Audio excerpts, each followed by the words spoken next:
देश में चल रहा है। माननीय प्रधानमंत्री 2 अक्टूबर तक ये कार्यक्रम चलने हैं। बीच में और भी कार्यक्रम हैं। विभिन्न प्रकार के कार्यक्रम इस समय जो जनोपयोगी हैं, जो समाज के उत्थान के लिए हैं, वो चलाए जा रहे हैं।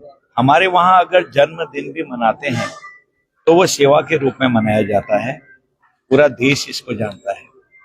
आज प्रबुद्ध जनों के बीच में जो हम काम कर रहे हैं, वो कामों में हमको प्रबुद्ध जनों का भी सहयोग चाहिए।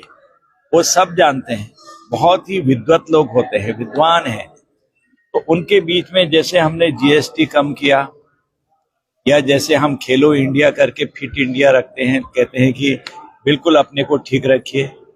खाद्य में उसके पीछे एक दूरदर्शिता है, कहा कि 10% तेल कम कर दो। कहीं पर भी जैसे स्वस्थ नारी, कल हमने एक बड़ा प्रोग्राम किया है, और स्वस्थ भारत कहो, स्वस्थ देश कहो, स्वस्थ भविष्य कहो, कुछ भी कहो, इस टाइप के जो कार्यक्रम हम ले रहे हैं जागरूकता के हैं। अभी देखिए किच्छा में बहुत बड़ा स्वास्थ्य का शिविर, आज बहुत बड़ी संख्या में वहां पर लोग थे, कतारें लगी थी। करीब करीब 40 से लेकर 50 तरह के वहां पर टेस्ट हो रहे हैं। हर प्रकार से हम क्या कर रहे हैं, कैसे हम आगे बढ़ रहे हैं, गति शक्ति क्या चीज है, कई लोगों को पता ही नहीं है गति शक्ति क्या है। किसी को ये पता नहीं है जो एक किस्म से जुआ हम खेलते थे हमारे बच्चे, और सरकार के पास उसका एक बड़ी धनराशि भी जाती थी, लगभग 20,000 करोड़ रुपए। जब देखा कि कई लोग आत्महत्या करने लग गए हैं जुआ खेल के, हमने वो एक्ट ही खत्म कर दिया पूरी तरह से। कितनी बड़ी बात है, लेकिन आप बात भी बताना, कई बात।